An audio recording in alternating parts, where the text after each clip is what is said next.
আর মাত্র একদিন পরে ভোটের লড়াই 12 ফেব্রুয়ারি সকাল 7:30 থেকেই শুরু হবে ত্রয়োদশ জাতীয় সংসদ নির্বাচনের ভোট গ্রহণ। এর মধ্যে 299 আসনে পৌঁছে গেছে ব্যালট পেপার।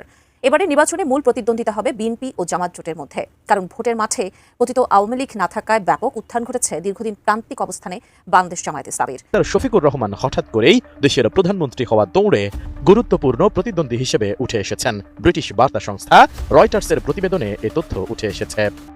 দশকের পর দশক ইসলামপন্থী রাজনীতির গণ্ডির মধ্যে সীমাবদ্ধ থাকলেও এবার শফিকুর রহমান জাতীয় রাজনীতির মূল মঞ্চে। প্রতিবেদনে আরও বলা হয়, বাংলাদেশের 17 কোটি 50 লাখ মানুষের প্রায় 91% মুসলিম, যা এটিকে বিশ্বের অন্যতম বৃহত্তর মুসলিম অধ্যুষিত দেশ হিসেবে প্রতিষ্ঠা দেয়। ইসলাম রাষ্ট্র ধর্ম হলেও দেশটির সংবিধানে ধর্মনিরপেক্ষতার কথাও বলা আছে। আসসালামু আলাইকুম সম্মানিত দর্শক মণ্ডলী, আগামীকাল জাতীয় সংসদ নির্বাচনে কে হবে বিজয়ী এবং কে যাবে সংসদে, আসলে এই বিষয়টি নিয়ে চাঞ্চল্যকর তথ্য ইতিমধ্যেই ভাইরাল হয়েছে, যা আপনারা এই ভিডিওতে দেখতে পারবেন। আসলে কি হতে যাচ্ছে এই বর্তমান পরিস্থিতি, সব মিলেই অনেক গুরুত্বপূর্ণ ভিডিওটি আজকের এই গুরুত্বপূর্ণ, তাই না টেনে ধৈর্য সহকারে সম্পূর্ণ ভিডিওগুলো দেখবেন। যদি চ্যানেলে নতুন হয়ে থাকেন চ্যানেলটিকে সাবস্ক্রাইব করে পাশে থাকা বেল আইকনটি অন করে দেবেন পরবর্তী ভিডিওর জন্য। প্রিয় দর্শক, তাহলে চলুন ভিডিওতে একটি লাইক দিয়ে দেখতে থাকি সম্পূর্ণ ভিডিওটি। আর মাত্র একদিন পরে ভোটের লড়াই 12 ফেব্রুয়ারি সকাল 7:30 থেকেই শুরু হবে ত্রয়োদশ জাতীয় সংসদ নির্বাচনের ভোট গ্রহণ। এর মধ্যে 299 আসনে পৌঁছে গেছে ব্যালট পেপার। এবারে নির্বাচনে মূল প্রতিদ্বন্দ্বিতা হবে বিএনপি ও জামাত জোটের মধ্যে, কারণ ভোটের মাঠে পতিত আওয়ামী লীগ না থাকায় ব্যাপক উত্থান ঘটেছে দীর্ঘদিন প্রান্তিক অবস্থানে বাংলাদেশ জামায়াত ইসলামীর। রাজনীতির কেন্দ্রবিন্দুতে উঠে এসেছেন দলটির আমির ডক্টর শফিকুর রহমান, কিন্তু আড়াল থেকে তিনি কিভাবে শীর্ষ ক্ষমতার লড়াইয়ে এলেন, রয়টার্সের প্রতিবেদনের আলোকে বিস্তারিত জানাচ্ছেন এসআই রাজ। বহু প্রতীক্ষার পর 12 ফেব্রুয়ারি অনুষ্ঠিত হতে যাচ্ছে চরম প্রতিদ্বন্দ্বিতাপূর্ণ ত্রয়োদশ জাতীয় সংসদ নির্বাচন। শুধু তাই নয়, এদিন আরও একটি গুরুত্বপূর্ণ ভোট হবে, সেটি হলো গণভোট। 24 আগস্টে জেনজির নেতৃত্বাধীন গণ অভ্যুত্থানে সাবেক প্রধানমন্ত্রী শেখ হাসিনার পতনের পর দেশের প্রথম জাতীয় নির্বাচন এটি। এবারের নির্বাচনে মূল প্রতিদ্বন্দ্বিতা হবে বাংলাদেশ জাতীয়তাবাদী দল বিএনপি জোট ও বাংলাদেশ জামাত ইসলামী জোটের মধ্যে। নির্বাচনে বাংলাদেশের রাজনীতিতে দীর্ঘদিন প্রান্তিক অবস্থানে থাকা জামাতে ইসলামীর ব্যাপক উত্থান ঘটেছে। দলটির আমির ডাক্তার শফিকুর রহমান হঠাৎ করেই দেশের প্রধানমন্ত্রী হওয়ার দৌড়ে গুরুত্বপূর্ণ প্রতিদ্বন্দ্বী হিসেবে উঠে এসেছেন। ব্রিটিশ বার্তা সংস্থা রয়টার্সের প্রতিবেদনে এ তথ্য উঠে এসেছে।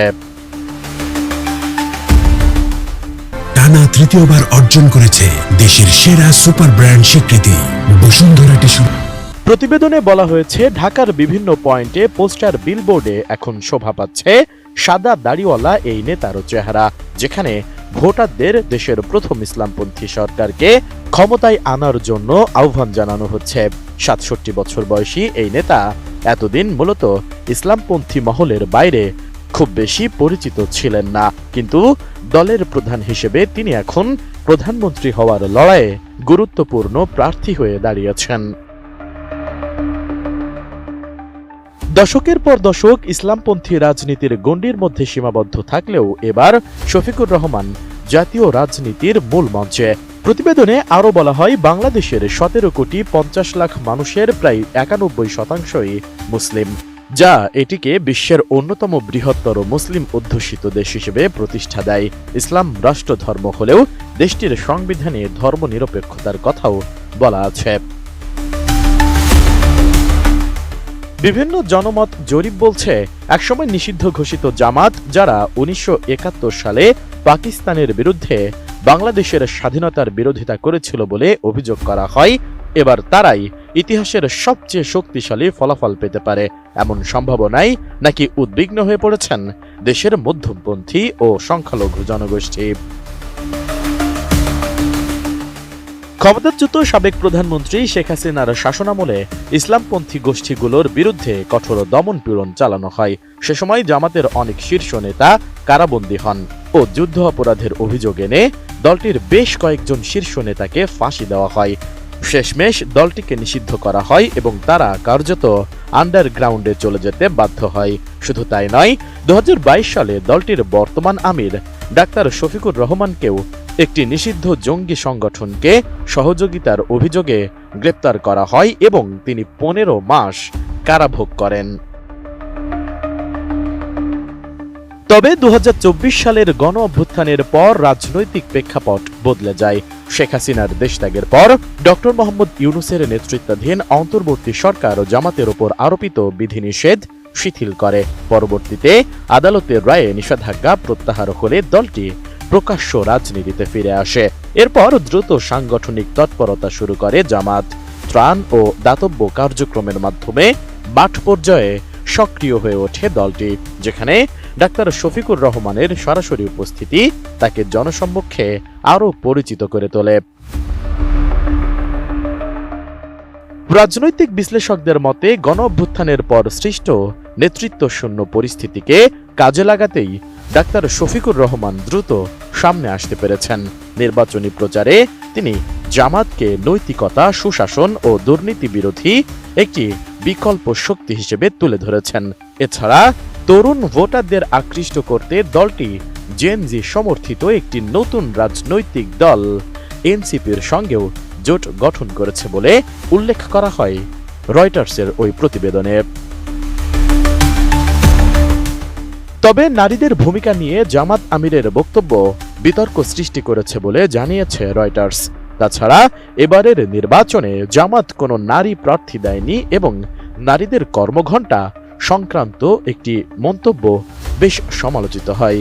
যদিও এসব বিষয়ে দলটি তাদের ব্যাখ্যা দিয়েছে, সেই সাথে ডাক্তার শফিকুর রহমান নিজেও এসব বিষয়ে কথা বলেছেন।